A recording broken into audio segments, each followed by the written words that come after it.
62 अस्सलाम वालेकुम। स्टार्ट करते हैं। लेक्चर 62 पहले बोल दिया था, ठीक है जी। कैसा रहा फिर ये टर्म टेस्ट? ये सवाल घर पे कर लिया था दोबारा? इस सवाल के अंदर हमने क्या कहा? हमने अपना बेसिक थीम याद रखा। हमने कहा जी एसेट जो आया है, ग्रांट उसकी मद में जो आई है, जैसे जैसे एसेट डेप्सिट हो वैसे वैसे ग्रांट इनकम में जाए, ठीक है। कंडीशंस का मीट होना ग्रांट को इनकम बनाने के लिए रूल है ही नहीं। डेफर्ड लाइबिलिटी बनाई है ना, लाइबिलिटी इनकम में फेंकने का तरीका एक ही है कि जिस एसेट की मद में वो ग्रांट रिसीव हुई है, जैसे जैसे वो डेप्सिट हो वैसे वैसे डेफर्ड ग्रांट इनकम बने। देखें बच्चों, ये बेल वाले सवाल में भी हमने ये बात देखी थी कि लैंड मिला था बिल्डिंग बनाने के लिए, तो बिल्डिंग जब बन गई तो कंडीशन मीट होकर ग्रांट सारी की सारी इनकम में नहीं डाल दी थी। हमने कहा था नहीं, उन्होंने लैंड बिल्डिंग बनाने के लिए दिया है, allotted a plot of land, जिसको फेयर वैल्यू 100 के ऊपर रिकॉर्ड किया था, याद आ रहा है? ठीक है, हमने कहा था नहीं जी नहीं, बिल्डिंग जैसे जैसे डेफिसिट होगी, कंडीशन क्या थी? कंडीशन ये थी कि बिल्डिंग बनानी है, तो कंडीशन पूरी हो गई तो फिर सारा इनकम बना दें। नहीं, बेसिक थीम क्या था? बिल्डिंग की मद में ही ये ग्रांट है, ये लैंड बिल्डिंग के लिए मिला है ना, तो बिल्डिंग डेफिसिट हो तो फिर इस ग्रांट को भी इनकम में डालें, ठीक है। कंडीशंस मीट होना ये डिसाइडिंग ये ट्रांसफर करने के लिए जो है वो रूल नहीं होता, ठीक है। यहां पे भी ऐसे ही था। कंडीशन 4 साल की थी। डायरेक्टर्स क्या कह रहे हैं? 1/4, 1 साल गुजर गया है, 1/4 25% इनकम बना लो। हमने कहा ना भाई ना, जिस एसेट की मद में आया अगर वो 8 साल में 10 साल में इनकम में एक्सपेंस में आना है तो इस ग्रांट को भी 10 साल में हम इनकम बनाएंगे। और नीचे एक लाइन भी लिखनी थी, क्योंकि एक नंबर उसका भी था, उन्होंने कहा था कमेंट करो, ठीक है। तो एक लाइन ये भी लिखनी थी कि proposed treatment of by directors is not appropriate as deferred grant is transferred to income on the same basis as related asset is depreciated and not on the basis of meeting conditions, ठीक है। तो ये एक line अपने अल्फाज में कैसी भी लिख लेनी थी, उसका एक नंबर होना था, ठीक है। बहरहाल सवाल तो आसान था, समझ आ गया था। जिसने ये ग्रैब कर लिया था कि जी हमने इसको कंडीशन मीट करते हुए नहीं इनकम बनाना था एसेट के साथ साथ, ठीक है। फिर कुरैशी स्टील सबसे मजबूत और बेमिसाल, ये सवाल कितने बच्चों ने घर जाके किया था? मैंने कहा था कर लेंगे, हो गया था। अब पर्चे में क्यों नहीं हुआ था? वहां दिमाग काम नहीं, तुम्हारा दिमाग वैसे भी काम नहीं करता। ये अच्छा सुनो सुनो सुनो, मेरी बात सुनो, सारा सवाल नहीं आया, कुछ ना कुछ तो किया होगा, कोई आधे बुझाते फिगर्स तो सही हो गए होंगे। अब देखो, इसी पर्चे के अंदर ये गवर्नमेंट ग्रांट वाला सवाल था, सवाल आसान था। अब यहां पे बदकिस्मती वाले क्लिक ना किए और खुशकिस्मती वाले क्लिक कर गए। 4 नंबर का सवाल 3 मिनट में होने वाला था, ठीक है। फिर पीपीई का नोट, भाई 18 नंबर में से 13-14 नंबर तो हर एक नहीं ले लिए उन्हें, आसान था। आईकेप का पर्चा ऐसा ही होता है, ये आईकेप के पर्चे में से मैंने कहा था आपको, रिसेंट टाइम में से मैंने ये सवाल उठाया है, ठीक है ना। तो कितने बच्चों ने इसको घर जाके किया था? हुआ? सोल्यूशन देखा आईकेप का डाउनलोड करके? कितने परसेंट से करके देखना था ना यार, फायदा क्या हुआ? अच्छा, कितने बच्चों ने 18 × 1.8 करके किया था इसको? अच्छा, ये अच्छे बच्चे, पास होने वालों का हाथ देख लो, हाथ देख लो, पास होने वालों के। सबको कहा था ये कल × 1.8 करो। अच्छा अब सुनो, जो सोल्यूशन आपने बनाया था उसको कितने बच्चों ने आईकेप के सोल्यूशन से मैच किया? अच्छा, आईकेप की मार्किंग स्कीम भी होती है, मार्क्स लगाए तुमने? लगा लेने थे, मार्किंग स्कीम भी होती है। नहीं थी, साथ मार्किंग स्कीम अलग होती है ना। नहीं, आईकेप की वेबसाइट से क्यों नहीं लिया आपने? नहीं, सोल्यूशन होना चाहिए, सोल्यूशन और रिजल्ट पिछला गुजर चुका है अब यार ऐसे नहीं कहते होते। मेरा कोई बच्चा झूठ नहीं बोलता, उसको नहीं पता ना, मुझे क्लास के बाद मिलना, मैं तुम्हें बताऊंगा कि कैसे हमने डाउनलोड करना है, ठीक है। मार्किंग स्कीम को देख के मार्क्स लगाने थे। 18 में से जब 11-12 नंबर आने थे, आपका दिल इतना बड़ा हो जाना था, ठीक है। ये ना कहना है बीमारी होती है सर, दिल बड़ा हो जाना, ओके। अच्छा जी, MCQs हैं, जल्दी से इनको देखें। सोचता हूं आपसे पहली क्लास में आने से पहले ना आज ये भी करा दूंगा, ये भी करा दूंगा, ये भी करा दूंगा। जब क्लास होती है तो पता नहीं कुछ होता ही नहीं है, इसलिए तो कहता हूं कि कोई एक्स्ट्रा क्लास ले लें अब साथ साथ हम जी। Select most suitable option. A plant has a carrying amount of 3.3, इसका आंसर था 0.7। कितने बच्चों का 0.7 ही आया था? अच्छा, कितने बच्चे कहते हैं कि इसमें मसला है? ओके, एक भी बहुत है, 3-4 ने हाथ खड़ा कर दिया। सुनो, a plant has a carrying amount of 3.3 at 31 December 2021 और what is the approximate impairment loss on plant to be recognised in financial statement for the year ended 31 December 21। यानी हमने 31 दिसंबर 21 पे खड़े होकर इंपेयरमेंट टेस्ट लगाना है। ये बंद तो नहीं हो गया भाई? आवाज आ रही है? आवाज आ रही है? प्रैंक हो गया आपके साथ? हाथ हिला दो कैमरे की तरफ देख के।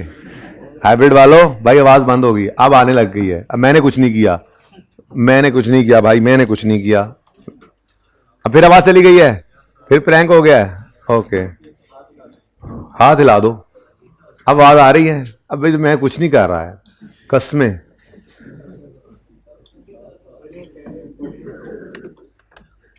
ओके, ऐसे रख लूं अब, फिर भी आवाज नहीं आ रही।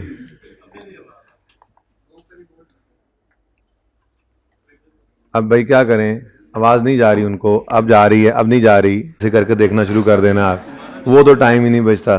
तो इसलिए मैंने सोचा आज पहले ही कर लो, जो टाइम बाद में बचेगा वो पढ़ लेंगे, ये जरूरी बात थी। हाँ भाई सही है, चलें, चलो जाओ फिर, चलें जी, शुरू करें। और रिकॉर्डिंग ऑन है? अस्तगफिरुल्लाह, बिल्कुल 1 मिनट के लिए भी बंद नहीं किया आपने? हाँ अच्छा जी, यहाँ ऑनलाइन वालों ने भी सारी ज्यादा ड्रामे देख लिए होने। फिर जी हमने इंपेयरमेंट टेस्ट लगाना है किस दिन जी? As on 31 December 21। ठीक है जी।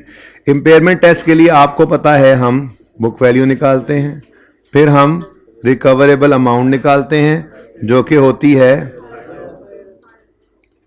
हायर ऑफ भी इधर ही लिख लो, higher of fair value less cost to sell and value in use. ठीक है, ये सारा कुछ वर्किंग में करने की जरूरत नहीं है। एमसीक्यू का आंसर सही है, वर्किंग नहीं की, साथ वाले का देख के भी लिख लिया है, सही है।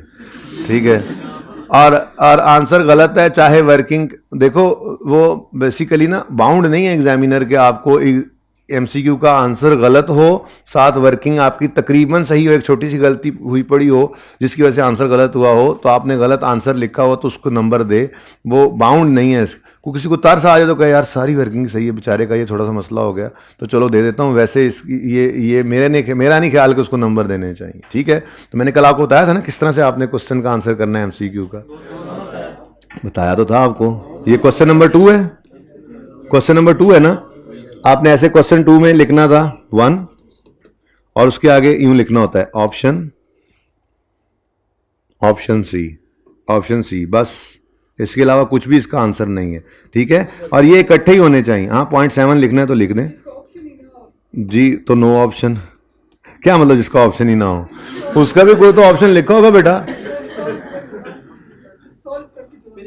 जो आंसर निकाला है उसको ऑप्शन ही निकला तो मतलब आपका फिर सोल्यूशन गलत होगा।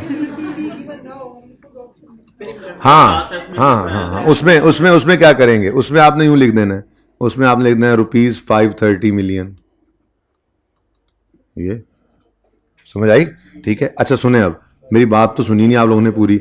ऐसे ही आगे ऑप्शन किसी का ए है, किसी का ऑप्शन डी है, ये सारे ना इकट्ठे लिखने हैं साफ सुथरे करके सामने सामने। ये नहीं कि सी ऑप्शन लिखा और नीचे वर्किंग शुरू कर दी, सफा पूरा वर्किंग ही चलती रही। अब वो ढूंढ रहा है, कोई और भी एमसीक्यू है, उसको दूसरा एमसीक्यू ढूंढना पड़ रहा है, फिर तीसरा फिर ढूंढना पड़ रहा है, फिर वर्किंग में से ढूंढना पड़ रहा है, क्या निकाल रहा है ये। नहीं भाई, साफ सुथरा अलग थलग करके ऐसे आपने एमसीक्यूज लिखने, जो वर्किंग अगर आपने करनी है और उसको रेफर करना भी है तो इस तरह से फिर आगे वर्किंग 1 वर्किंग 2 और वर्किंग्स फिर इकट्ठी रखें। तो 5 एमसीक्यू हैं तो 5 ही ऑप्शन होने हैं ना, 5 लाइनें छोड़ के वर्किंग शुरू कर दो। ये बड़ा मसला आ रहा है टेस्ट के अंदर, जो देखते हैं हम टेस्ट। ठीक है, बच्चा वो ऑप्शन लिखता है उसके बाद वर्किंग शुरू कर देता है, फिर ढूंढते रहो एमसीक्यूज। एग्जामिनर को सहूलत देनी है जितना हो सके। ओके, नहीं जरूरी, गैर जरूरी है, लेकिन कभी कभी आंसर निकालने के लिए वो चाहिए तो होती है ना, तो करनी तो पेपर पे ही है और हाथ पे करोगे। क्वेश्चन पेपर पे जरा थोड़ा अवॉइड करना चाहिए, कभी कभी वो बोल भी देते हैं आके। ठीक है, क्वेश्चन पेपर पे तो कुछ नहीं ना लिखना चाहिए, तो वर्किंग आपके पास आंसर सीट है सब कुछ करने के लिए, तो आपने 5 लाइनें छोड़ के 6ठी लाइन से वर्किंग शुरू कर देनी बस। ठीक है, ड्राफ्ट शीट नहीं मिलती ड्राफ्ट शीट। ओके, सुने जी, सुने, सवाल करने में प्लीज। मैंने अभी दस्तगील वाला सवाल भी सारा डिस्कस करना है और डिस्क्लोजर तो आज फिर नहीं हो सके। अ plant has a carrying amount of 3.3 million on 31 December 21। चुप कर जाओ, 3.3। अच्छा, चूंकि ये एमसीक्यू है तो मेरा मशवरा है जरा राउंडिंग से भी परहेज कर लेना, ठीक है। वैसे रुपीज इन मिलियन भी यहां लिखने की जरूरत नहीं थी क्योंकि ये वर्किंग है हमारी, हमें तो सिर्फ ऑप्शन निकालना है। अच्छा, उसके बाद कहता है its fair value is 2.4 and cost of disposal are 0.1। 2.4 minus 0.1 2.3 आ गया। वैल्यू इन यूज निकालने के लिए वो कह रहा है cash flows from plant for next 4 year are estimated at 0.7 per annum. Inflow या आउटफ्लो? उसने कह दिया कैश फ्लोज और लिखा हुआ है पॉजिटिव, तो फिर यही अज्यूम करेंगे ये नेट कैश फ्लोज हैं और नेट कैश इनफ्लोज हैं, नेट कैश इनफ्लोज हैं, ठीक है। अच्छा, 0.7 हो गया और ये 0.7 4 साल तक आना है, तो 0.7 पे एनविटी का फॉर्मूला लग सकता है 1.1 माइनस 1.1 रेज टू पावर -4। 10% था ना रेट, ये देखें डिस्काउंट रेट, ठीक है। तो 1.1 रेज टू पावर 0.7 आना है 4 दफा, -4। 1 minus 1.1 raise to power -4 divided by 0.1, ये आ गया हमारा एनविटी के फॉर्मूला से 0.7 की प्रेजेंट वैल्यू आ जाएगी यहां से, ठीक है। प्लस प्लस प्लस चौथे साल के एंड पे it will be disposed for 0.6 million. ये 0.6 मिलियन जो है ये एक दफा आना है, इसको सिंपल डिस्काउंट कर लें, 4 साल के लिए वापस ले आए, ठीक है जी। 2.6 आ गई वैल्यू इन यूज। सिखाया था ना ये काम, इसीलिए सिखाया था कि एमसीक्यूज के अंदर बैठ के फिर साल लगे, 4 साल बना के फिर कैश फ्लोज नेट करते रहो और फिर उसके ऊपर डिस्काउंट प्रेजेंट वैल्यू फैक्टर लगाते रहो, टाइम ज़ाया करते रहो। नहीं भाई, डिस्काउंटिंग पहले दिन ही ये सिखा दिया था आपको, ठीक है ना। ये सिंपल डिस्काउंटिंग और एनविटी का फॉर्मूला जी। 2.6 है तो impairment loss 0.7, option number C था, ठीक है। Okay, next, which two of the following are internal sources? C और डी थे। क्यों? ए में कह रहा है एसेट की मार्केट वैल्यू कम हो गई, डिक्लाइन आ गया है, तो ये इंडिकेटर ऑफ इंपेयरमेंट, लेकिन ये हमारे बस से बाहर है, ये एक्सटर्नल है, इंटरनल नहीं है। हमारा क्या कसूर है एसेट की फेयर वैल्यू बढ़ जाना या कम हो जाना? फेयर वैल्यू हमारे काबू में थोड़ा ही है, मार्केट फोर्सेस इसको डिटरमिन करती हैं, तो ये इंटरनल सोर्स नहीं है। फिर इंटरेस्ट रेट बढ़ जाए या कम हो जाए, हमारे बस में तो नहीं है, ठीक है। फिर एसेट डैमेज, हाँ ध्यान से कर लेते हैं। फिर entities performance is worse than expected, हाँ भाई ध्यान से आप जो है वो एस्टीमेट लगाते ही आपका अपना कसूर है, ठीक है। तो this is impairment indicator, internal indicators, ठीक है जी। अच्छा जी, रिवर्सल ऑफ इंपेयरमेंट ना मैंने शाम वाली पोस्ट की क्लास के अंदर शुरू कर दिया था, लेकिन वो मज़े का कंक्लूड नहीं हुआ, यानी कि एंड पे क्लास एंड हो गया। वैसे मैंने देख लूँगा उस वीडियो को दोबारा, उस हिस्से को 15 या 20 मिनट लगे थे जो, ठीक है। तो आपके साथ एक वादा ये भी है कि ऐसी चीज़ें यूट्यूब पे आती रहेंगी, वो तो ऐसे ही आती रहेंगी, क्योंकि देखो हम पढ़ रहे हैं, पढ़ने के साथ रिलेटेड ऐसी बात तो है नहीं, एडिशनल ही होनी है। जैसे मैं IAS 36 के MCQs डिस्कस करता हूँ, 15-20 मिनट उस पर लगते हैं, वो अलग से एक वीडियो वो कट करके वो मैं अगले दिन बता दिया करूँगा आपको, वो अपलोड हुआ करेगी। वो आप सुकून से जब सोने के लिए लेटें, मोबाइल ऑन करें यूट्यूब पे, अच्छा हाँ ये बस इस तरह भी कर सकते हैं, वो एडिशनल काम ज़्यादा बोझ नहीं डालेगा आप पे, इस तरह से चलता रहेगा। तो मैं देखता हूँ अगर आज मैं बात करूँ और दोबारा शुरू से करूँ और वो ज़रा अच्छे वाली वीडियो बन जाए थोड़ी सी, तो वो आपको दे दूंगा, नहीं तो फिर जो कल वाली है उसी को ही दे दूंगा। बहरहाल रिवर्सल ऑफ इंपेयरमेंट हो गई है, इत्तलान अर्ज है, इसलिए बता रहा हूँ कि फिर आप मेरी जान न छोड़ें, अगर मैं भूल भी जाऊँ तो आप कहें सर रिवर्सल कहना, ठीक है। एक बड़ा ब्यूटीफुल MCQ था, ये बड़ा ब्यूटीफुल MCQ था, I have liked it in previous class जी। ऑन यकम January 19 a company purchased a पौधा an asset for 5 million against which received government grant of 0.5। The company deducted grant from cost of asset. It is the policy of company to depreciate such asset using straight line method over 10 years। On यकम January 21, 19 भी गुजर गया, 20 भी गुजर गया। On यकम January 21 कितने गया? The government grant became repayable due to non fulfilment of condition. अगर नहीं बोल रहा कि कितनी रीपेमेंट है तो समझो 100% रीपेमेंट करनी पड़ेगी, ठीक है, 100%, ठीक है। अब वो कह रहा है repayment would result in repayment would result in, पहले तो ये डिसाइड कर लें, चलो बाद में डिसाइड करते हैं, वर्किंग शुरू करते हैं। मैं ऐसे ज़रा वर्किंग शॉर्टकट सी बना लेता हूँ। हमने 1 जनवरी 19 को एक एसिड खरीदा था, कितने का? 5 का। Acid debit, cash credit. Acid debit, इधर देख इधर देख, एसिड डेबिट, मुंह देखी जा रहा है उसका, एसिड डेबिट कैश क्रेडिट। उसके बाद गवर्नमेंट ग्रांट रिसीव हुई तो cash debit, deferred liability credit. फिर साथ ही हमने एंट्री की deferred liability debit, acid credit. तो यहीं पे मैंने नेट कर दिया ये सारा कुछ ही। तो एसिड को नेट कर दिया था हमने 4.5 पे आ गया ये, ठीक है। एसिड को हमने नेट कर दिया था। अब इस नेट एसिड को हमने डेप्रिशिएट किया होगा, कोई रेजिडुअल वैल्यू वगैरह तो है नहीं, ठीक है। डेप्रिशिएट करना है, उसने कहा जी स्ट्रेट लाइन पर ओवर 10 ईयर्स। तो 4 पॉइंट, ये कोने पे पहली रो और दूसरी रो बेटा ये इधर तक भी लिखा जाए, नज़र आ रहा होता है कंफर्टेबली, नज़र आ रहा है बेटा सही? कम नहीं तो थोड़ा सा ना आप पहली रो को और थोड़ा कम भरा करें जी। 4.5 डिवाइडेड बाय 10.45। मत राउंड करना क्योंकि MCQ है ना, ठीक है। तो वो पॉइंट्स में आंसर दिया हो तो ये ना उस वजह से मैच ना करे। बोलें 4.05 बुक वैल्यू आ गई। फिर 31 दिसंबर 20, इधर भी कुछ नहीं हुआ था, 21 के पहले दिन गड़बड़ हुई है, ठीक है जी। वही वाला फॉर्मूला लिख देता हूँ दोबारा, स्ट्रेट लाइन मेथड जो है, दोबारा लिखने की भी वैसे ज़रूरत तो नहीं थी। 0.45 और 3.6। अच्छा, अब रीपेमेंट हो रही है 31 दिसंबर 20, ये था ना, यही 1 जनवरी 21 भी बनता है। इस दिन आकर क्या हो रहा है? रीपेमेंट। अब याद करो, 2 तरह की गवर्नमेंट ग्रांट्स थी। एक जिसको हम डेफर्ड लायबिलिटी अलग रखते थे, उसकी सूरत में ये होता था कि हम कहते थे जिस दिन रीपेमेंट, कैश ने तो क्रेडिट ही होना है, कैश तो क्रेडिट होना है, कितने से? वो अगलों ने आके ले जाना है। अब 2 मेथड्स होते थे। अगर तो हमने डेफर्ड लायबिलिटी रखा हुआ था तो हम देखते थे कितना अनअमोर्टाइज्ड बैलेंस पड़ा है अभी भी लायबिलिटी में, जितना इनकम में चला गया उसको छोड़ो, जो बैलेंस शीट में पिछले साल के एंड पे अनअमोर्टाइज्ड बैलेंस पड़ा है वो कितना पड़ा है, उसको उठा के करते थे डेबिट। कैश होता था क्रेडिट मिसाल के तौर पे 0.5 से, और लायबिलिटी से इनकम बन चुका होता मिसाल के तौर पे 0.2, मिसाल के तौर पे, ठीक है। तो वो 0.2 निकल चुका था, 0.3 डेफर्ड लायबिलिटी में डेबिट, और वो गवर्नमेंट फॉर फीट एक्सपेंस के नाम से एक फिगर डेबिट हो जाती थी, ठीक है। लेकिन हमारा ये केस डिफरेंट है, इसमें हमने एसिड की कॉस्ट को ही नेट किया हुआ था गवर्नमेंट ग्रांट से। तो जब इसकी रीपेमेंट होती थी तो आपको सिखाया था कि जैसे, इधर देखो, जैसे जैसे जैसे ये क्या किया था, ये क्या एंट्री हुई थी, ये एंट्री डिफरेंट कलर से,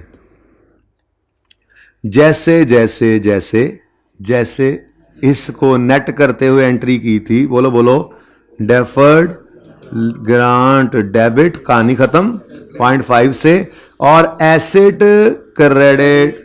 अब देखो ये तो कहानी खत्म हो गई थी ना, एक चीज क्रेडिट हुई थी वो डेबिट होकर खत्म हो गई। अब इसको दोबारा थोड़ी रिकॉर्ड करना है, अगलों ने पैसे वापस ले लिए हैं, ग्रांट की कहानी खत्म, ठीक है ना। तो वो जो क्रेडिट होकर डेबिट हो गया था वो तो पहले ही खत्म हो गया था। आज जब ये 0.5 पे किया है, ठीक है, आज जब ये 0.5 पे किया है, जरा एंट्री सामने सामने, ठीक है, तो कैश क्या हो रहा है, 0.5 से क्रेडिट, गवर्नमेंट ने पैसे लिए हैं ना आपसे आकर।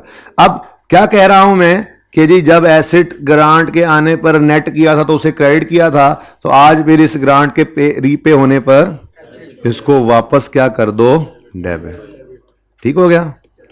लेकिन साथ ही हमने ये कहा था एसिड बढ़ गया बढ़ गया बढ़ गया, एसिड बढ़ गया बढ़ गया बढ़ गया, बोलो हाँ, तो डेप्रिसिएशन को भी बढ़ाना पड़ेगा। याद आ रही है बात? मैं आपको कहा था ये 0.5 से जो एसिड क्रेडिट हो गया था, इसका मतलब 19 और 20 के 2 साल में ये 0.5 पर डेप्रिसिएशन चार्ज होने से रह गई थी, क्योंकि एसिड अकाउंट में से इसको क्रेडिट जो कर दिया था, एसिड जो कम कर दिया था, तो वो 2 साल की डेप्रिसिएशन का इंपैक्ट हम पहले ही दिन खड़े होकर, ये एंट्री किस दिन हो रही है, ये 1 जनवरी 21 पर ये एंट्री हुई है, और इसी दिन खड़े होकर आप याद करो वो वाली एग्जांपल, इसी दिन खड़े होकर हम एक और एंट्री भी करते थे कि जी जो पिछले 2 साल में, क्योंकि ये चेंज इन एस्टीमेट की तरह से चलाना है, पिछले 2 साल में जो डेप्शन कम चार्ज हुई है उसको अब चार्ज करो इसी दिन खड़े होकर। ईयर एंड पर तो फिर नई डेप्शन निकलेगी ना, वो अब इस साल के अंदर एसेट बढ़ने के बाद वाली होगी, उसकी तो बात ही नहीं हो रही।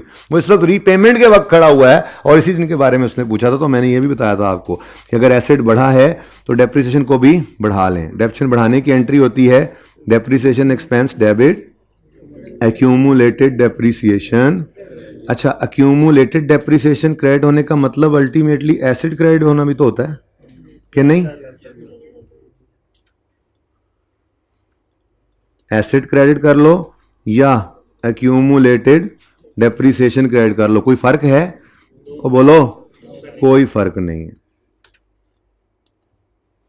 ठीक है, बस ये वर्किंग क्या सिखाई थी, मैंने कहा था ये 0.5 को पकड़ो और इसको डिवाइड कर दो 10 से। याद आ रहा है कितने साल कम डेप्रिसिएशन चार्ज हुई है? 2 साल, तो इंटू 2 कर दो, आंसर इज 0.1 और 0.1। अब मुझे बताओ, रिक्वायरमेंट पहले पढ़ लेना, रिक्वायरमेंट क्या है? रिक्वायरमेंट क्या थी?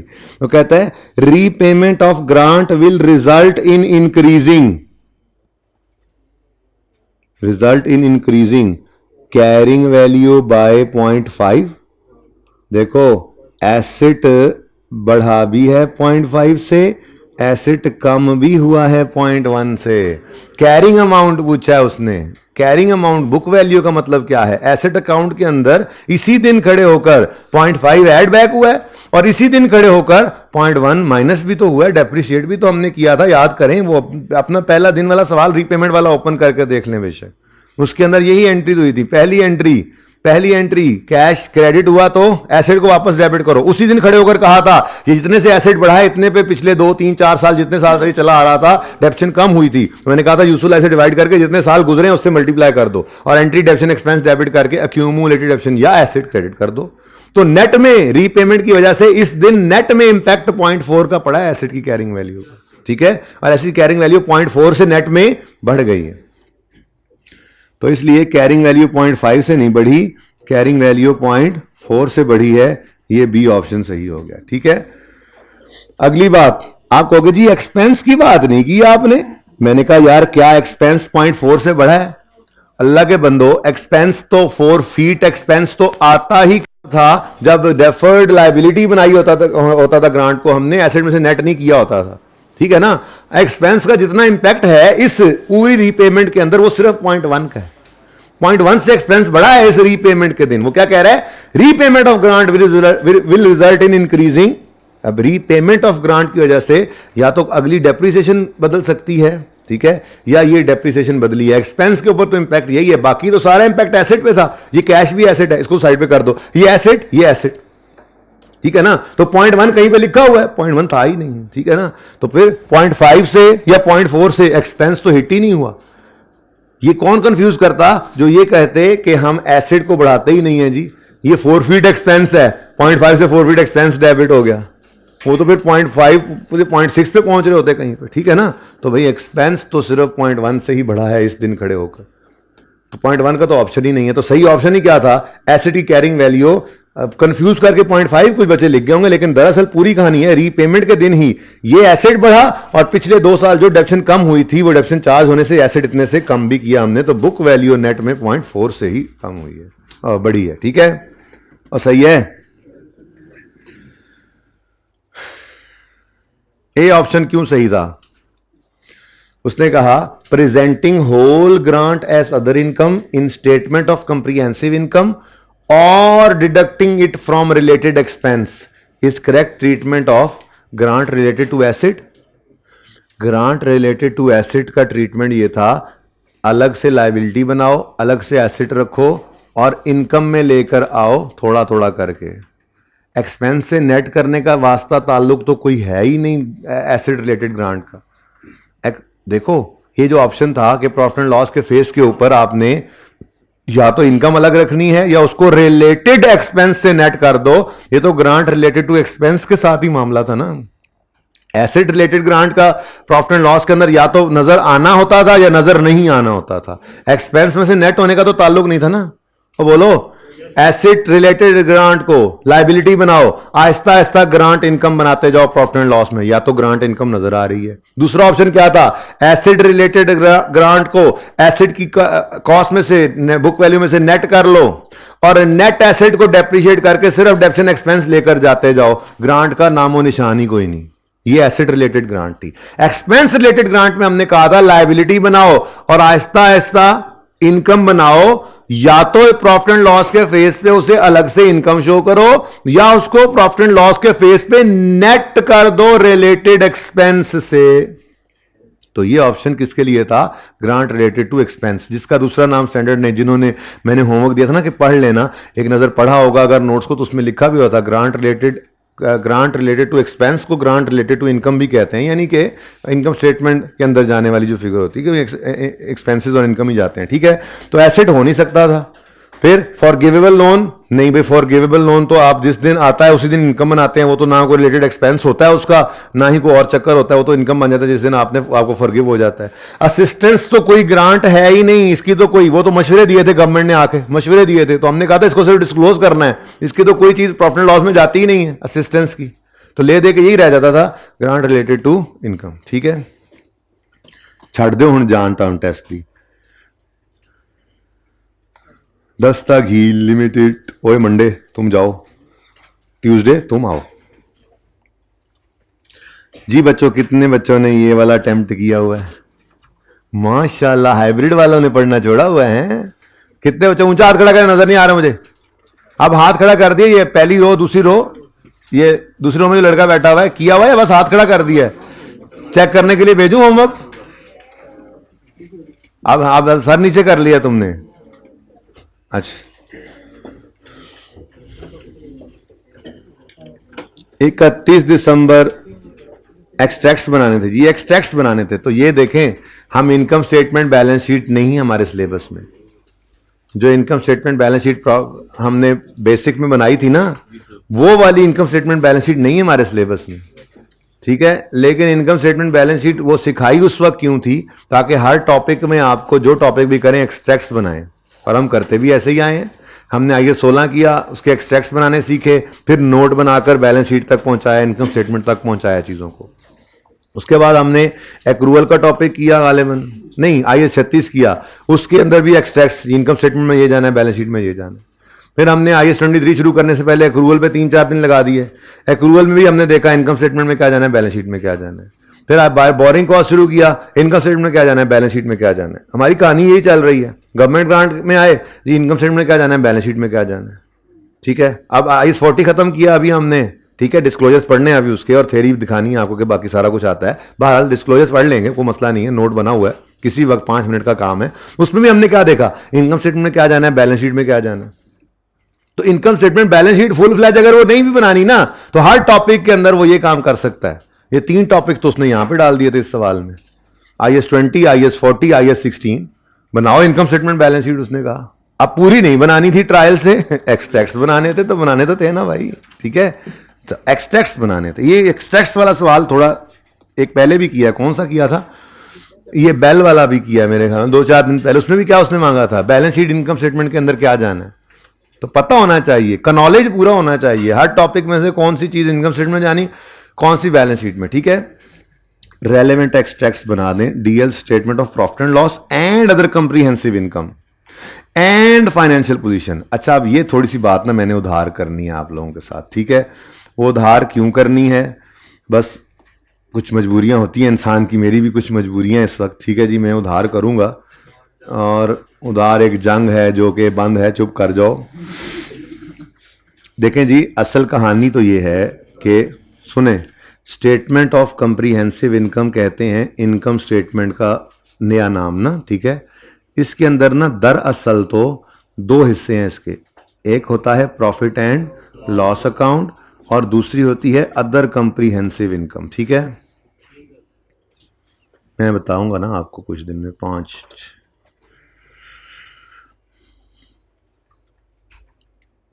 5 अदर कंप्रीहेंसिव इनकम। अच्छा देखें, उधार क्यों कर रहा हूं मैं यहाँ पर इसके ऊपर आधा घंटा लगा सकता था बच्चों के साथ आज एक एंट्री सिर्फ समझाने के लिए, लेकिन मसला ये होना था कि इसने आगे कहीं जाना नहीं था, ये बात कंक्लूड नहीं होनी थी।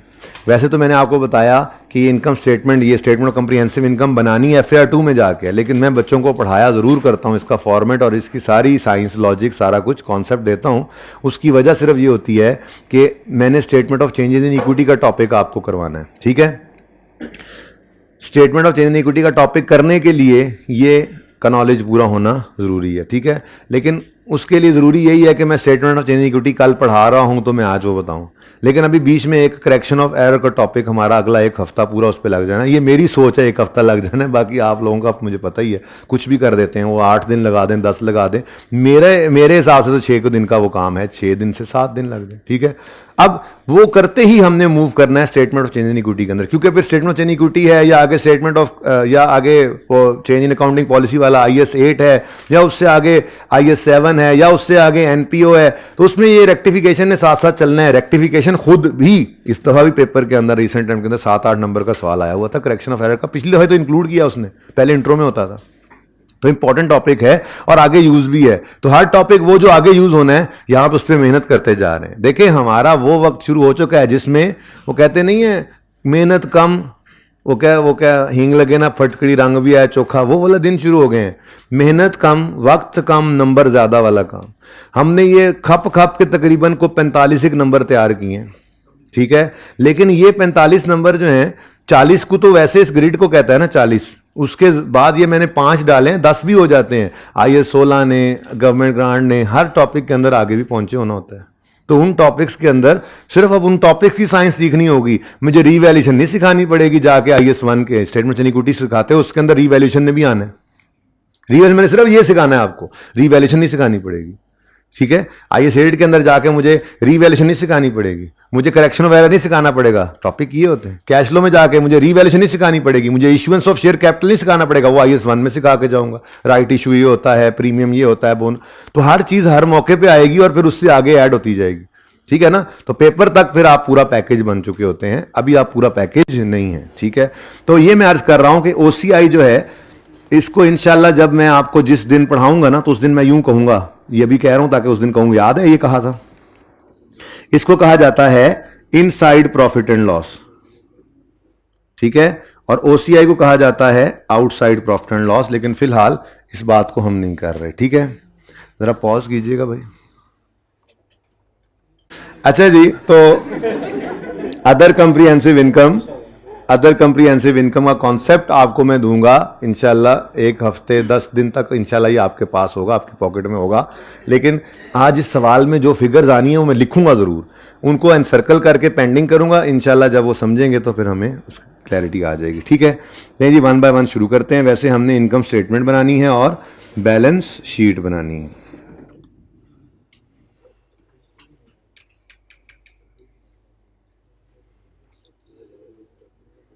ऐसे ही स्टेटमेंट ऑफ फाइनेंशियल पोजीशन। अच्छा, उसने 19 और 20 दोनों साल की मांगी हुई है ना, देखें उसने कहा था 31 दिसंबर 19 के एक्सट्रैक्ट्स बनाओ और शो कंपैरेटिव फिगर्स भी, ठीक है ना। तो 18 और 19 दोनों साल के हैं, ठीक है। ये बहुत ऊपर नहीं चले गए हम, चलो ठीक है जी। तो for the year ended statement of comprehensive income बना करती है जी for the year ended income statement जो हुई आपके नज़रों में अभी तक, ठीक है। तो for the year ended 31 December 19 और 31 दिसंबर 18। पता है आपको अभी आज की क्लास के एंड तक क्या लगेगा कि हमने, अच्छा जी अच्छा, हमने अपना जितना भी पढ़ा हुआ था वो 2 दिन में रिवाइज किया। कल मैंने बोरिंग कॉस्ट और इम्पेयरमेंट भी आ रहा था, इम्पेयरमेंट का सवाल भी रिवाइज किया हमने, और आज हमने IAS 16, 40 और 20 रिवाइज कर लेना। तो ये बंच ही है, इसी तरह से इसको ऐसे ही संभाल के रखना जी, संभाल के रखा हुआ सर, समझा नहीं है, ऐसा भी नहीं करना, ठीक है। अच्छा जी, चलें शुरू करते हैं। सबसे पहले क्या चीज़ आ रही है जी आपके सामने, सबसे पहले क्या चीज आ रही है, किताबों में सवाल मौजूद है, खुदारा खोल लीजिए उसको। सबसे पहले एक स्पेशलाइज्ड व्हीकल है, DL purchase specialised vehicles for 370 on यकम July 17। Vehicles have an estimated life of 10 साल with residual value of 30। The revalued amount on 31 December 18 on 31 December 18 is 302 and on 31 December 19 is 290। ठीक हो गया जी। अब revaluation model वाली working करो, working कर लोगे तो सारा कुछ इंशाल्लाह पहुंच जाएगा यहां पे एक्सट्रैक्ट्स में। ठीक है, तो 1 मिनट का काम है जी। Working number 1, date, description. देखो जी, नोट तो बनाना ही नहीं, नोट बना आया कोई ज्यादा रिक्वायरमेंट ना पढ़ना। हाँ जी। Specialised vehicle, revaluation, surplus, profit and loss. ठीक है जी। अब इधर देखें प्लीज, किस दिन खरीदा था हमने इसको? बेटा ये पहली 2 रोज के मुझे टेंशन रहती, यहां तक लिखा हुआ नजर आ रहा है, बस ठीक है। इन लोगों की तो मौजें लगी हैं जब से ये मेरी तबीयत खराब हुई, बैठ के हैं सामने। अभी इंशाल्लाह नेक्स्ट वीक में वहां पे वापस। अच्छा जी, यकम जुलाई 2000, सर खुद देख लेना, सर खुद देख लें आप। 17, कॉस्ट कितनी है? 370। ईयर एंड 31 दिसंबर है। 31 दिसंबर 17 पर डेप्रिसिएशन करनी है, तो भूल मत जाना 370 में से 30 माइनस करना था। और लाइफ है लेकिन पूरा साल नहीं, 6/12। जी बोलें, ये सारी बातें समझ आई हैं? किसी बात का, इनमें से किसी बात का किसी को अगर नहीं पता लगा तो वो किसी मुझसे पूछ ले। 353। ठीक है जी। उसके बाद 31 दिसंबर 18 आना है, क्योंकि डेप्रिशिएट कब हो रहा है? 31 दिसंबर 18 पे, तो पहले 18 पर लेकर आएंगे। ठीक है, सही है। तो रीवैल्यू होना है तो पहले डेप्रिशिएट करेंगे तो ना मेरे दोस्त। इस वक्त ये एसेट पड़ा है 31 दिसंबर 17, ये यकम जनवरी 18 पे। मैं ये कह रहा हूं पहले इसको लाओ तो सही। 31 दिसंबर 18 पे लाने के लिए पहले डेप्रिशिएट करोगे। सुन लो प्लीज, स्ट्रेट लाइन मेथड है, तो 370 माइनस 30 डिवाइडेड बाय, बस अब फ्रैक्शन नहीं लगना। ठीक है जी। अब बुक वैल्यू आ गई 319। अब इसको आप करो कंपेयर रीवैल्यूड अमाउंट से, तो एक लाइन खाली छोड़ी आपने और रीवैल्यूड अमाउंट लिख ली। कितनी है जी? 302। तो पहले ही दफा लॉस आ गया, 17 का रीवैल्यूएशन लॉस आ गया। ठीक है जी। सीधा ही बारो बार प्रॉफिट एंड लॉस में नैरो नैर ठोकर। अच्छा जी, अब 31 दिसंबर 19 पर फिर रीवैल्यूएशन है, लेकिन पहले लेकर आओ इसको, डेप्रीशिएट करोगे। अब डेप्रीसिएशन के लिए मैं कहता हूँ 19 छुपा दिया करो, कंफ्यूज ना हो। अब 302 ने डेप्रीशिएट होना है और रिमेनिंग लाइफ निकालनी है आपने 31 दिसंबर 18 पे खड़े होकर। यकम जुलाई 17 से 31 दिसंबर 17 तक 6 महीने, 31 दिसंबर 18 तक पूरा साल, तो ये हो गया 1.5 साल।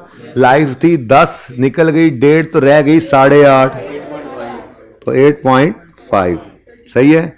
लेकिन -30 जरूर करना। अगर बुक रेजिडुअल वैल्यू रिवाइज हो जाती तो हम रिवाइज्ड वाली लेते, रिवाइज नहीं हो रही तो जो ओल्ड है फिर वो है, सवाल खामोश हो, तो यही सिखाया हुआ था। कितना जी? 32 की डेप्रिसिएशन है और नशर भी कर दो 8.5 जी +2। ठीक है जी, तो 270 और 15। इसको फिर रिवैल्यू कर लें। ये 31 दिसंबर 19 की डेप्रिसिएशन थी, तो बुक वैल्यू 31 दिसंबर 19 पर अब पहुंच चुकी है। ठीक है, अब एक लाइन फिर मजीद छोड़ेंगे और फिर करेंगे इसको रीवैल्यू। तो इतना आसान काम होता है, सिर्फ कॉन्सेप्ट्स होने चाहिए आपको। ठीक है जी, रीवैल्यूड अमाउंट बताएंगे 290, तो 20 रुपए का आ गया रीवैल्यूएशन सरप्लस। इसने पहले प्रॉफिट एंड लॉस के अंदर जाकर, मेरे अल्फाज पे गौर करना है, प्रॉफिट एंड लॉस के अंदर जाकर इस लॉस को रिवर्स करना है और 5 का सरप्लस जो अभी भी सरप्लस बच गया वो आ जाएगा रीवैल्यूएशन सरप्लस। यहां पे सवाल को क्लोज करना है हमने, क्योंकि 19 पर ही हैं हम। अब 19 की डेप्रिसिएशन तो नहीं ना आनी। अब मेरा सवाल, अगर आपको कुछ याद हो ना, तो मैंने आपको एमसीक्यूज करवाते हुए ये बात सिखाई थी। एक एमसीक्यू लिखकर ना मैंने आपको 3-4 चीज़ें उसमें से बताई थी। मैं फिलहाल बात करता हूं जी कि हमारा रेलेवेंट साल जो है वो 2019 है, समझो थोड़ी देर के लिए। ठीक है, तो ये येलो, ठीक है ना, यही 19 का साल है ना। मुझे 19 और 18 दोनों चाहिए, लेकिन मैं ज़रा फिलहाल 19 से चलाता हूं बात को। ठीक है, तो वो पिछला 31 दिसंबर 18 है, वो पिछले साल का एंड है, उसको छोड़ो, हम फिलहाल सिर्फ 19 को सोच रहे हैं। मुझे बताओ, इस येलो डिब्बे को देखकर मुझे बताओ कि बैलेंस शीट में स्पेशलाइज्ड व्हीकल पीपीई होता है ना, वो कितने पर नजर आएगा? इतना शक से बोलना तो मुझे अच्छा नहीं लगा। आपको चाहिए था आप बोलते 200, क्यों 31 दिसंबर 19 पर रीवैल्यू होकर ये 200 पर ही तो ये 290 पर ही तो आ गया। ठीक है, तो ये 290 कहाँ जाना है?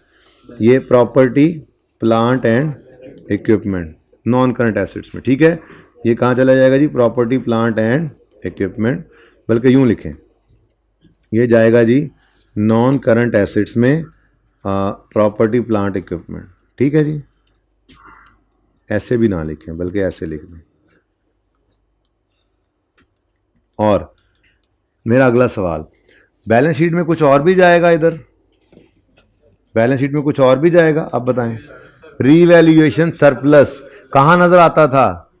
इक्विटी में, शेयर कैपिटल, शेयर प्रीमियम आने वाले पढ़ लेंगे, रिटेन्ड अर्निंग्स और साथ ही रीवैल्यूएशन सरप्लस। तो रीवैल्यूएशन सरप्लस भी साल के एंड पे 5 आया, जिसकी एंट्री हुई है asset debit revaluation surplus credit, और मेरे मजीद कुछ ट्रांसफर नहीं हुआ, तो क्लोजिंग डेट पर भी यही पड़ा होगा, तो अगले साल ट्रांसफर की एंट्री आनी है ना। ठीक है, तो ये 5 रुपए जी, ये कहां नजर आएंगे? इक्विटी में। कहां नजर आएंगे जी? इक्विटी में रीवैल्यूएशन सरप्लस। ये शॉर्टकट बता रहा हूं आपको।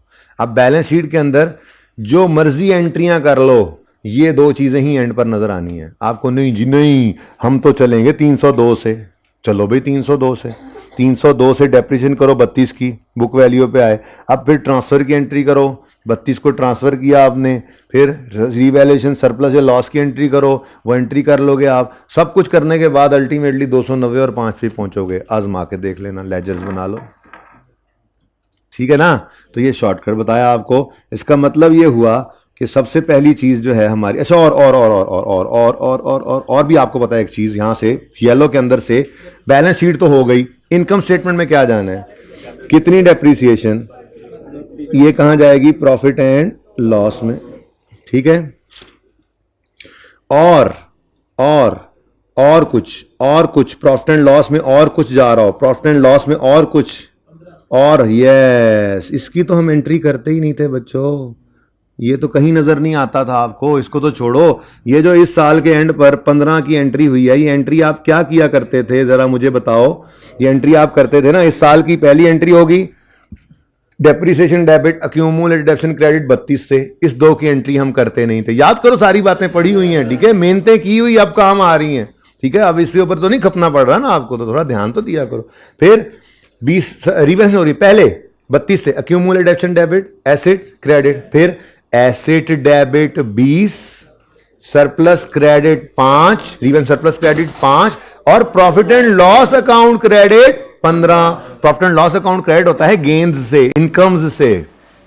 ठीक है, तो सिर्फ और सिर्फ जो चीज मैंने पेंडिंग करनी है ना, ठीक है, वो पेंडिंग वाली चीज सिर्फ ये है, लिख आज भी दूंगा कि इसने जाना है ओसीआई में। क्यों जाना है, ओसीआई क्या होता है, ये बातें इंशाल्लाह, आवाज आ रही है ना हाइब्रिड वालों, ये बातें इंशाल्लाह वक्त आने पर आपको पता लगेंगी। लिख दूंगा जब 10 दिन बाद ये कॉन्सेप्ट दूंगा तो आप जस्ट इसको मैं भी ओपन करके ये दिखाऊंगा, आप कहोगे नहीं जी इसको तो छोड़ें, आप इससे बहुत आगे हम निकल गए। एक सवाल को पकड़ेंगे, उसको 3-4 दफा रिवैल्यू कर लेंगे, कभी गेन लाएंगे, कभी लॉस लाएंगे, गेन पे गेन लाएंगे, लॉस पे गेन, गेन पे लॉस, सब कुछ करके उस सवाल में देख लेंगे और उसके एक्सट्रैक्ट्स बनाएंगे, इनकम स्टेटमेंट बनाएंगे, अदर कम्प्रिहेंसिव इनकम बनाएंगे, चेंज इन इक्विटी बना देंगे, तो इंशाल्लाह वो कॉन्सेप्ट तभी क्लियर होगा ना पूरा। तो उसका इंतजार है मुझे कि स्टेटमेंट इन इक्विटी के टॉपिक पे पहुंच जाए। बेटा बैलेंस को इक्विटी में लेकर जाना है, 5 को छोड़ो। 5 कहां जाना है ये समझो, यहां पे लिखा ही नहीं हुआ, ये है ही नहीं, समझो ये ओसीआई नहीं लिखा हुआ, ठीक है ना। जो मैंने यहां पर लिखना है, क्योंकि मैंने सवाल तो पूरा करना है ना आज, तो वो लिखने में पेंडिंग करूंगा, उसके ऊपर लिखूंगा भी सही बड़ा बड़ा पेंडिंग जी। चलो जी काम हो गया हमारा, इतना सा तो सवाल था। 290 कहां नजर आएगा, 200, ये देखो, ये देखो, ये येलो आपके सामने है और इनकम स्टेटमेंट बैलेंस शीट भी आपके सामने है। तो सबसे पहले प्रॉफिट एंड लॉस में आप चले गए, आपने कहा जी हम पहले तो प्रॉफिट एंड लॉस में जाएंगे और यहां पे जाके हम लिखेंगे, और खलो भी जा पाई, डेप्रीसिएशन स्पेशलाइज्ड व्हीकल की जी। अच्छा जी लिखवा दें, कितनी लिखेंगे जी आप, कितनी लिखेंगे आप? सर हम 32 लिखेंगे। अच्छा भाई लिख लो 32। और कुछ? सर हम तो ये 15 का गेन भी लिखेंगे। आप रिवैल्यूएशन लॉस को लेकर आते होते हैं यहाँ पे, मैं कहा हाँ लेके आता होता हूँ, तो आज कोई बात नहीं, आप रिवैल्यूएशन गेन को ले आए। ये रिवैल्यूएशन गेन मैं आपकी आसानी के लिए लिखता हूं ताकि आपको समझ आए, पर्चे में लिख दो कोई मसला नहीं है, लेकिन कॉन्सेप्चुअली बात गलत ना हो जहन में। कॉन्सेप्ट है आपको कि ये रिवैल्यूएशन गेन नहीं है, दरअसल ये प्रीवियसली बुक्ड लॉस का ही रिवर्सल हो रहा है, लेकिन गेन बोल दिया करो ताकि मसला ना हो, गलती ना हो। लिख भी दोगे तो कोई मसला नहीं है। अपने दिमाग में कॉन्सेप्ट गलत नहीं कर लेना कि रिवैल्यूएशन के ऊपर फ्यूचर का गेन रिकॉर्ड कर रहे हैं, फ्यूचर का गेन रिकॉर्ड नहीं कर रहे, जो पिछला लॉस रिकॉर्ड किया जस्ट उसको रिवर्स कर रहे हैं, ठीक है ना। लिखो गेन, बेशक लिखना गेन ही है, कोई मसला नहीं। तो रिवैल्यूएशन हम लिख लेते हैं यूं, अगर रिवैल्यूएशन गेन होगा तो पॉजिटिव लिख लेंगे यहां पर, एक ही लाइन बचा लेते हैं ना, और अगर लॉस होगा तो नेगेटिव। अब मुझे बताओ 19 के अंदर प्रॉफिट एंड लॉस डेबिट हो रहा होगा तो ये गेन है, क्रेडिट हो रहा होगा तो ये लॉस, या वर्किंग से समझो तो प्रॉफिट एंड लॉस माइनस में लिखा हुआ आ रहा होगा तो ये एक लॉस है, और अगर प्लस में लिखा हुआ होगा तो ये गेन है, ठीक है। तो क्या आ रहा है, अभी एंट्री बोली है, गेन आ रहा है, अभी एंट्री बोली है, asset debit surplus credit profit and loss credit, तो ये प्रॉफिट एंड लॉस क्रेडिट हो रहा है, ये गेन है पॉजिटिव, कितना 15, ठीक हो गया। उसके बाद मैं छोड़ता हूं उस 5 को, बाद में लिख लेंगे, वो हमारी डिस्कशन का पार्ट ही नहीं है। अगर ये बात ना भी पता हो तो 18 में से 16 फिर भी आ जाएंगे, मजे की बात ये है, ठीक है। आवाज आ रही है हैबिट वालों? ओके जी। नॉन करंट एसेट्स में पीपीई नजर आएगा, पीपीई का नाम लिख दो, स्पेशलाइज्ड व्हीकल, कितने पर नजर आएगा? देखो भाई आप जितनी मर्जी दौड़ें लगा लो, लेजर बनाओ, एंट्रियां करो, 290 पे ही पहुंचना है आपने, मजे की बात ये है। तो भाई ये तो जिंदगी सुकून में, उसने वर्किंग कही नहीं, लेजर कही नहीं, उसने कहा बैलेंस शीट के अंदर क्या जाएगा, हमने कहा 290 जाएगा, गल खत्म, ठीक है। नेक्स्ट, उसके बाद इक्विटी, इक्विटी के अंदर चूंकि एक्सट्रैक्ट्स है ना, share capital, share premium, retained earnings, वो हम नहीं लिख रहे, बस जो रेलेवेंट चीज हमारे पास है वही लिख रहे हैं। तो इक्विटी के अंदर क्या लिखेंगे जी, रिवैल्यूएशन सरप्लस, किसका जी, स्पेशलाइज्ड व्हीकल का, कितना जी, और इसकी तो आप लेजर बना भी लोगे तो ये 31 नंबर 19 पे ये लेजर वजूद में आ रहा है पहली बार, ऐसे ही है ना, अपने ओपनिंग तो 0 है, तो आपने एंट्री की asset debit revaluation surplus credit 5 से, और 31 नंबर 19 था, यही क्लोजिंग में आ गया, यही आ रहा है, कोई ट्रांसफर हुई नहीं, वो सही है। नेक्स्ट, अब एक 5 रह गया है, इस बदतमीज को इधर लिख लो, ठीक है। यहां पे लिखोगे आप रिवैल्यूएशन, आप कहोगे 2 दफा आ रहा है, भाई ये समझ तभी आएगा ना जब ये कॉन्सेप्ट दूंगा, इसलिए फिलहाल इसको जस्ट लिख लो, सोल्यूशन पूरा हो जाए। मैं दिल तो कह रहा लिखूं ही ना, स्पेशलाइज्ड व्हीकल कितना जी, 5 का, ठीक है ना। तो इसको मैंने ऐसे करके डिब्बा लगा देना है, ठीक है, और इसको डिब्बा लगा के मैंने ये कह देना है जी ये पेंडिंग है, ओके, ये पेंडिंग है, ओके। और इसके साथ आप पूरी बात लिखेंगे कि पेंडिंग है, will be discussed after 8 to 10 days in statement of changes in equity topic. Statement in equity लिखने को बहुत देर लग जाएगी, तो SOCIE लिखोगे आप, ठीक है ना, SOCIE टॉपिक में हम डिस्कस करेंगे, ठीक है। नाउ दिस इज पेंडिंग, यहां लिख देता हूं पेंडिंग, यहां नहीं, यहां लिख देता हूं,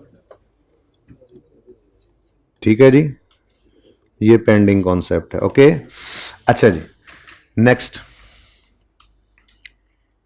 specialised vehicle is over.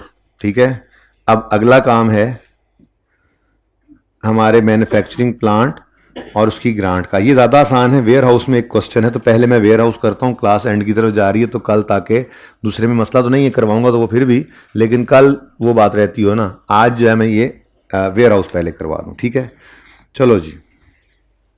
A warehouse was given on कराया ऑन यकम जनवरी 18। Previously warehouse was in use. की होया जी, की होया, हाँ जी, ये हुआ पहले था पीपीई, अब बन गया investment property. Investment property debit, PPE credit. उसके बाद ये आपको याद होगा, मैंने कहा था जब ट्रांसफर करते हैं और इन्वेस्टमेंट प्रॉपर्टी वो फेयर वैल्यू पे ले रहे हैं ना, नीचे उसने अगली लाइन के अंदर 2-3 बातें लिखी हुई थी, जिनमें एक क्या है, गवर्नमेंट ग्रांट को हम डेफर्ड लायबिलिटी बनाते हैं, फिर आहिस्ता आहिस्ता इनकम बनाते हैं, इन्वेस्टमेंट प्रॉपर्टी को फेयर वैल्यू पे रखते हैं, और बाकी ऊपर वाली बात हमने पढ़ ली थी। ठीक है, तो ये कह रहे हैं इन्वेस्टमेंट प्रॉपर्टी को फेयर वैल्यू पे रखते हैं, तो इन्वेस्टमेंट प्रॉपर्टी के स्टैंडर्ड IS 40 ने कहना है मिस्टर IS 16 इसको आप पहले फेयर वैल्यू पर लाएंगे और फिर हमें देंगे। इसका मतलब ये एंट्री हो रही है ना यकम जनवरी 18 को, तो यकम जनवरी 18 पर fair value of warehouse different dates पे दी हुई है, वो कितनी है, 104। यानी ये वाली एंट्री 104 से ही होनी है। ये अब 104 पे पहुंचेगा कैसे, वर्किंग कैसे करें, ये बात तो मैंने अभी करनी है, पर ये जहन में रख लें इन्वेस्टमेंट प्रॉपर्टी ने डेबिट 104 से होना है।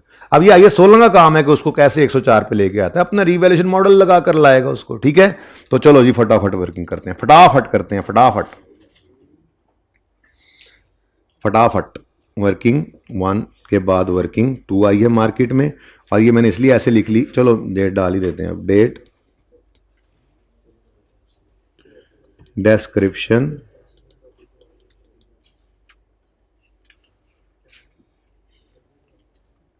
क्या नाम है इसका, व्हाइट हाउस, हाँ, पीपीई में क्या चीज है ये, वेयर हाउस, व्हाइट हाउस नहीं। उसके बाद रीवैल्यूएशन सरप्लस, फिर प्रॉफिट एंड लॉस, चलो वो तो होना कोई नहीं, लेकिन चलो लिख लेते हैं, फॉर्मेट तो पूरा कर लेना। ओके जी,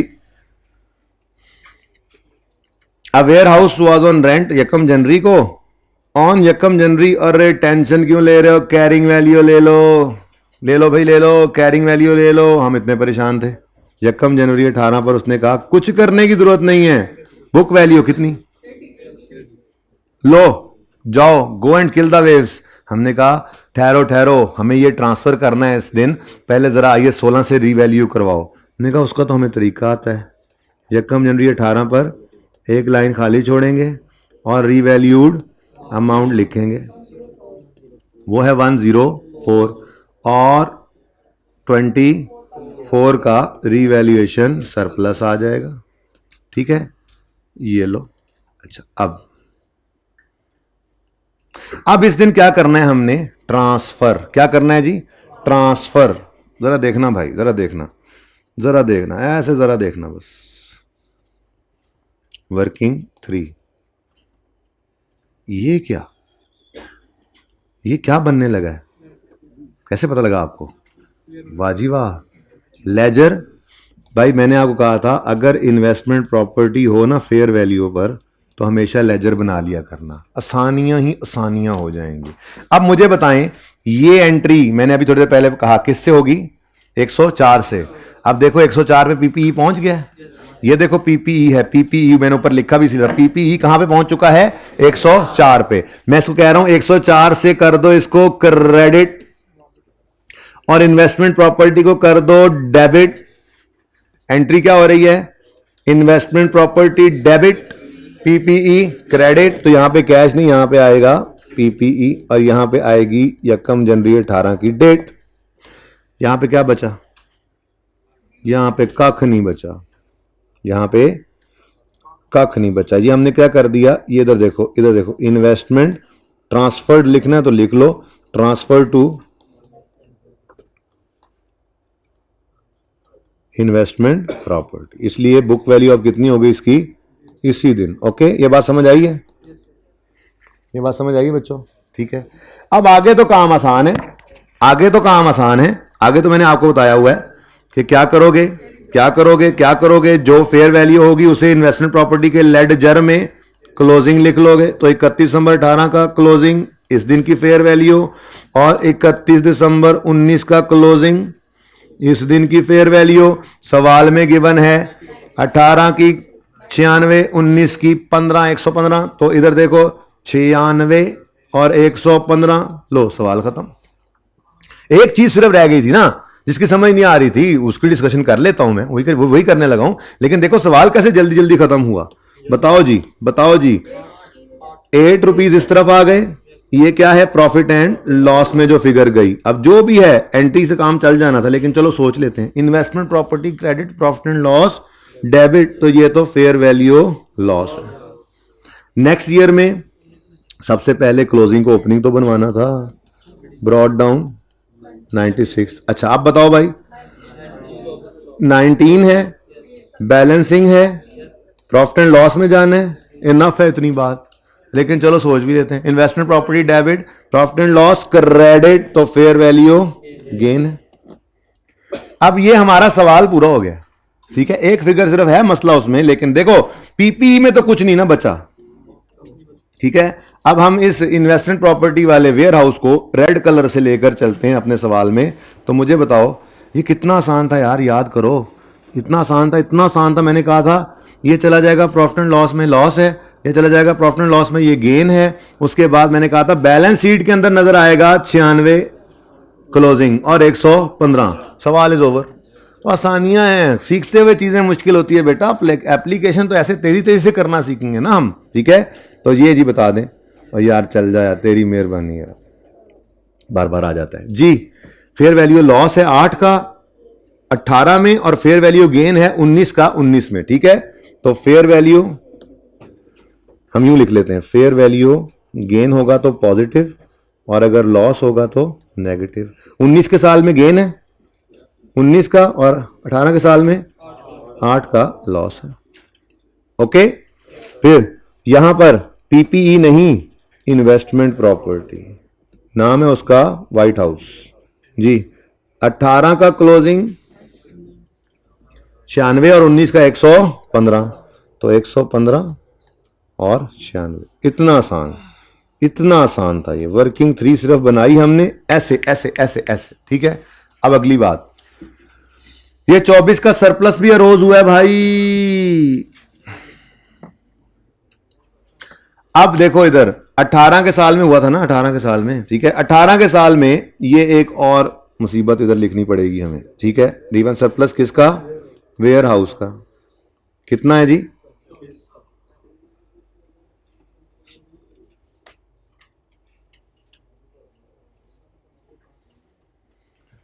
लें जी, ये भी ना असल में पेंडिंग करना है। ठीक है ना बेटा, मैं 1 मिनट इक्विटी में लूंगा, कैसे नहीं लेंगे जी, इक्विटी में कैसे नहीं लेंगे जी। मुझे सिर्फ ये बताओ कि ये वाला ऐसे कर लेना, ऐसे जी जरा जी। हाँ जी, मुझे बताओ कि कितना अरोज हुआ, 24। ये 24 का इधर अरोज हुआ साल के पहले दिन। ठीक है, और यहां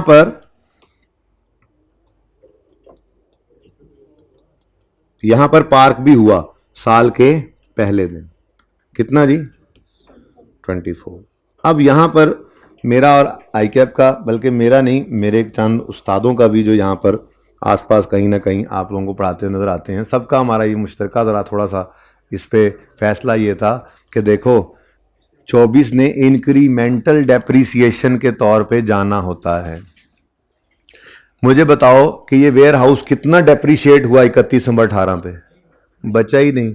जब बचा ही नहीं तो इंक्रीमेंटल डेप्रीसिएशन का तो सवाल ही पैदा नहीं होता। तो फिर इस मुँह सरप्लस का क्या करें, ये जहां है वहां है, जहां है वहां है, जब तक कि असल में इन्वेस्टमेंट प्रॉपर्टी बिक नहीं जाती। जिस दिन असल में बिकेगी तो ये सारे 24 को उस दिन रिटेन्ड अर्निंग फेंक के रियलाइज कर लेंगे। अब इसका कुछ नहीं कर सकते। आईकैप ने ना इसको अपने सोल्यूशन में वो 18 साल जो भी रिमेनिंग लाइफ दी हुई थी ना, उसको यूज करते हुए दोनों साल पे डेप्सिट किया और क्लोजिंग डेट तक ये इक्विटी के अंदर उसको माइनस भी किया। लेकिन मेरा अपना जाती ख्याल भी यही है कि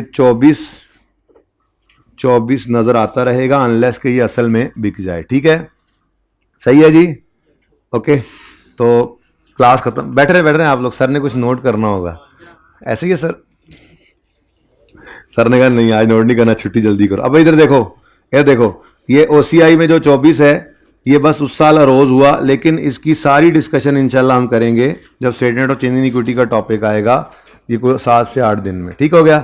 अच्छा अब सुन लें आखिरी बात, अब जा तो आप रहे ही हैं सर, आ तो गए ही हैं, तो सुन लें, जाते जाते एक बात तो सुन लें।